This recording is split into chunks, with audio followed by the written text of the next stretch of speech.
Hello बच्चों, welcome back to my channel. Dear students, today we are going to study the very important topic of class 11th which is the projectile motion. बच्चों इससे पहले आप लोगों ने linear motion के topics पढ़े हैं, means motion in a straight line, जिसमें आप पढ़ते हो यूनिफॉर्म मोशन, ठीक है, non uniform motion, accelerated motion. तो ये प्रोजेक्टाइल मोशन क्या है? देखो, एक वेरी डेली लाइफ के एग्जाम्पल अगर हम बात करते हैं कि अगर हमारे हाथ में एक पत्थर है और आप उस पत्थर को यूं थ्रो करते हो, तो अब वो जब ये पत्थर यूं जा रहा है इस तरह से, ठीक है, अब आपने यूं थ्रो किया, अब एट दैट मोमेंट इसका मोशन जो है वो प्लेनर मोशन हो गया. How it is planar motion? Planar motion means अगर सपोज एट दैट मोमेंट ये पार्टिकल यहाँ पर है, तो यहाँ से यहाँ तक इसका एक्स कोऑर्डिनेट चेंज हो रहा है और इसका वाई कोऑर्डिनेट चेंज हो रहा है. तो जिस टाइप ऑफ मोशन में any two components are changing, तो उसे हम बोलते हैं प्लेनर मोशन. ठीक है. सो प्रोजेक्टाइल मोशन क्या है? ऐसा मोशन प्रोजेक्टाइल क्या है? जब when a body is thrown, right? When a body is thrown with some initial velocity, ठीक है, with some initial velocity and move under the effect of gravity, right, and allowed to move under the effect of gravity, then we say that body is having a projectile motion. ठीक है, उस motion को हम projectile motion बोलेंगे. ठीक है. और ये बॉडी जो ये पाथ है, प्रोजेक्टाइल मोशन है, उस पाथ को हम बोलते हैं ट्रेजेक्ट्री. ठीक है, ट्रेजेक्ट्री वर्ड यूज किया जाता है. अब टू स्टडी विद कि प्रोजेक्टाइल मोशन को स्टडी करने के लिए हमारे पास जो बॉडी है वो बॉडी हमेशा से दो कंबाइंड वेलोसिटीज के अंदर मूव करती है. ठीक है, ये इस चीज को हमने ध्यान रखना है. कौन कौन सी दो? एक तो हॉरिजॉन्टल वेलोसिटी, ठीक है, which will always remain constant, and दूसरा जो है vertical velocity which changes due to gravity. ठीक है, समझते हैं इस चीज को? सपोज ये मेरे पास है, दिस इज द कैप. ठीक है, यहाँ से आपने यूं थ्रो किया, राइट. दो तरह के मोशन आप दे सकते हो. यहाँ तो आपने यूं करके ऐसे करके ड्रॉप कर दिया, यूं, ठीक है, यूं ऐसे ड्रॉप किया. ठीक है, यहाँ आप कैसे फेंक सकते हो? आप यहाँ पर खड़े हो और आपने ये मोशन दे दिया. तो दो तरह के पाथ हम स्टडी करेंगे.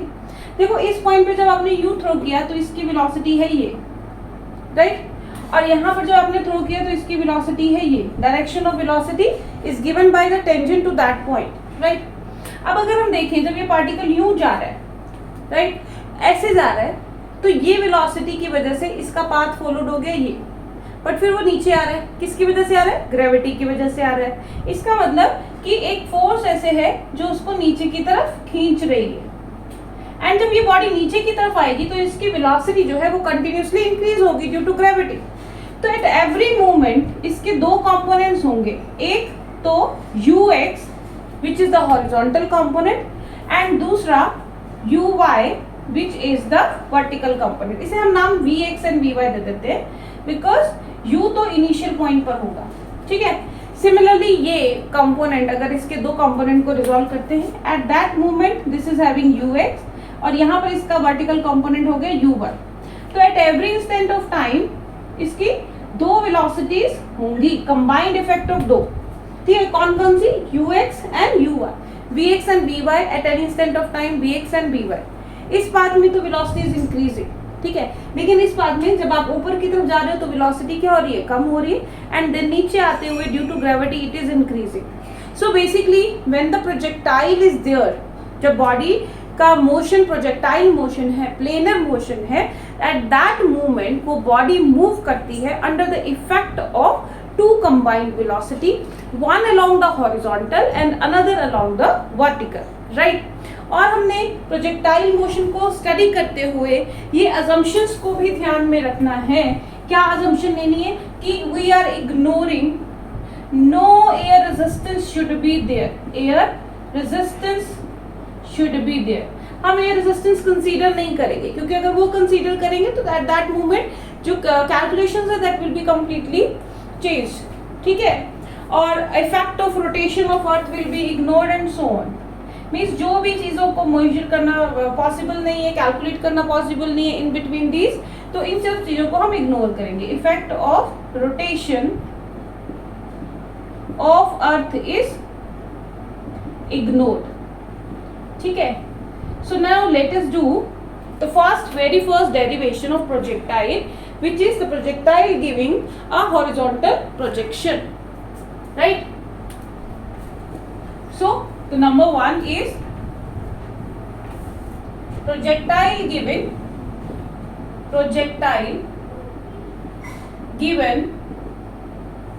horizontal projection. ठीक है. For this let us consider particle is projected with velocity u and it moves under the effect of gravity and strike at A O B. ठीक है. Now at that moment अगर हम यहाँ initial point पर बात करते हैं तो इसका सिर्फ हॉरिजॉन्टल कंपोनेंट है, no vertical component is there.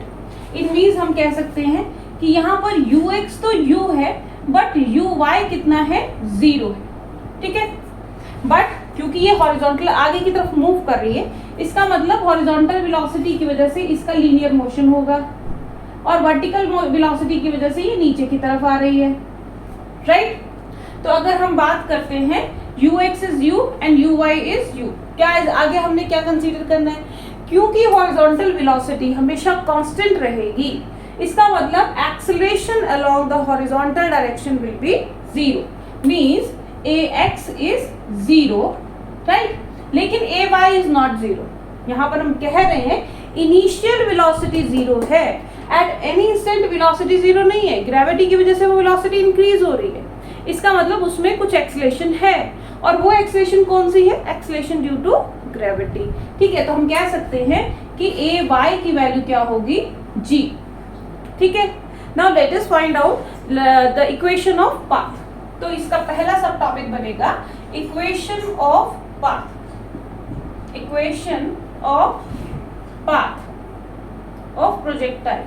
देखो अगर हम बात करते हैं एट दिस पॉइंट, ठीक है, is this point, let this is the p, इसके कंपोनेंट है x एंड y. ठीक है. तो x एंड y कंपोनेंट्स की वैल्यू हम निकालेंगे. So x is given by x is equal to uxt plus half axt square. ठीक है. डिस्टेंस निकालना है हमने, हॉरिजॉन्टल डिस्टेंस निकालना है. तो x is equal to ux कितना है हमारे पास, u t at any time t वो p पॉइंट पर रीच की है. हॉरिजॉन्टल एक्सेलरेशन कितना है, 0, क्योंकि हॉरिजॉन्टल वेलोसिटी क्या है, कांस्टेंट, तो ये आ गया 0. तो x is equal to ut और t is equal to x by u. ठीक है. आफ्टर दैट अगर हम इसकी वर्टिकल इक्वेशन निकालें, y is equal to uyt plus half a by t square. uy कितना है, 0. इनिशियली क्योंकि इसका हॉरिजॉन्टल प्रोजेक्टाइल है तो इसका वर्टिकल कंपोनेंट क्या है, 0. तो uy इज 0 प्लस 1/2. ay कितना है, g, क्योंकि वर्टिकल डायरेक्शन में उसकी एक्सेलरेशन किसकी वजह से आ रही है, ग्रेविटी की वजह से आ रही है. So ay is g t square. ठीक है. तो y is equal to 1/2 g t square. t की वैल्यू यहाँ से पुट कर देते हैं, तो y is equal to 1/2 g into x square by u square. Since y is directly proportional to x square, so this is the equation of parabola. Means if a projectile is given a horizontal projection, at that moment it will follow a parabolic path. ठीक है. Now let us calculate the time of light, कि कितने time में that body thrown from this point will reach to the ground. ठीक है. इस equation से देखिए y किसके बराबर है, y is equal to half g t square. Let the height from which it is thrown up is h. तो in that case y किसके इक्वल आ जाएगा, h के इक्वल आ जाएगा. ठीक है. So h कैपिटल ले लेते हैं. Maximum height attained is h 1/2 g. Let the time period is capital T, t square. क्योंकि स्मॉल t हम ले रहे थे for at any instant of time और कैपिटल टी जो होता है वो टाइम पीरियड को डिनोट करता है, ठीक है। तो इसलिए हमने कहा कि लेट उसने टोटल हाइट अगर h ट्रैवल की है इन टोटल टाइम t, तो एट दैट मोमेंट t की वैल्यू कितनी आ जाएगी, इसको उधर ले जाओ, 2h बाय g, 2 ऊपर गया g नीचे आया का स्क्वायर, और t is equal to root of 2h by g। So this is the equation for time period. अब बात करते हैं हॉरिजॉन्टल रेंज की। हॉरिजॉन्टल रेंज मतलब OA डिस्टेंस, x निकालना है। देखो ये डिस्टेंस जो ट्रैवल हो रहा है वो कितने टाइम के लिए हो रहा है, टाइम पीरियड कैपिटल T के लिए, and by the statement distance is equal to velocity into time, ठीक है ना। और क्योंकि ये हॉरिजॉन्टल डायरेक्शन में है तो हॉरिजॉन्टल वेलोसिटी लेंगे यहाँ पर, तो ये आ गया आपके पास x। हॉरिजॉन्टल वेलोसिटी किसके बराबर है, u के बराबर है, ux is equal to u, और टाइम पीरियड t किसके बराबर है, root of 2h by g, तो we put here root of 2h by g। तो इसे x को हम लिख देंगे रेंज r, तो r का फॉर्मूला आ गया आपके पास u root of 2h by g, right. तो ये तो था इक्वेशन ऑफ पाथ। ध्यान रखना है जब भी आपको x कॉम्पोनेंट निकालना है at that moment you are using the equation x is equal to uxt plus half axt square. Horizontal projection के केस में हॉरिजॉन्टल वेलोसिटी ux u के बराबर है, लेकिन वर्टिकल वेलोसिटी इनिशियली वो 0 है, but at any instant of time वो velocity change हो रही है, सो इसलिए उसे नाम देंगे vy, ठीक है। तो अकॉर्डिंगली हमने x की इक्वेशन निकाली, x की इक्वेशन से हमने टाइम निकाला eight any time t instant पर, वही इक्वेशन हमने पुट करके y की कोऑर्डिनेट्स निकाल दिए, x एंड y के कोऑर्डिनेट्स निकाल दिए, देन हमने टाइम पीरियड t निकाला and then horizontal range r। अब कैलकुलेट करते हैं वेलोसिटी एट एनी टाइम, ठीक है। तो वेलोसिटी एट एनी टाइम के लिए लेट अस कंसीडर कि यहाँ पर हमारी वर्टिकल हॉरिजॉन्टल वेलोसिटी है vx एंड वर्टिकल वेलोसिटी है vy, ठीक है। तो इसको हम सेपरेटली बना लेते हैं, ये हो गया vx, ये हो गया vy, और ये हमारा पाथ था, तो इसका मतलब इसका रिजल्टेंट हो गया v, ठीक है। अब vx और v के बीच में एंगल कितना है, 90 डिग्री, तो v का रिजल्टेंट कैसे मिलेगा, ये मिलेगा vx square plus vy square. Triangle of equation से हम निकालते हैं पैरेललोग्राम से, vx square plus vy square plus 2vx vy cos theta, और थीटा क्या है इसमें 90 डिग्री। तो देखो vx तो किसके बराबर है, u के ही बराबर है, क्योंकि हॉरिजॉन्टल वेलोसिटी हमेशा क्या रहेगी, सेम रहेगी, तो vx is always equal to u, ठीक। और यहाँ से vy अगर हम निकालना चाहें तो vy is equal to uy plus gt। uy कितना है इस मोशन के लिए 0, तो 0 कर दिया, तो vy की वैल्यू कितनी आ गई gt, तो u प्लस gt का होल स्क्वायर, ठीक है, u स्क्वायर प्लस gt का होल स्क्वायर एंड इसका रूट, इसको दोबारा नीचली लिख देते हैं।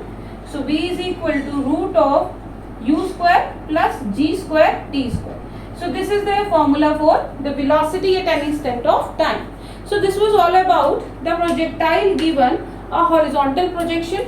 Dear students, in my next topic we will do the projectile given the angular projection, and then we will follow each and every important numerical of these topics. So till that, have a nice day and do watch my channel. Thank you.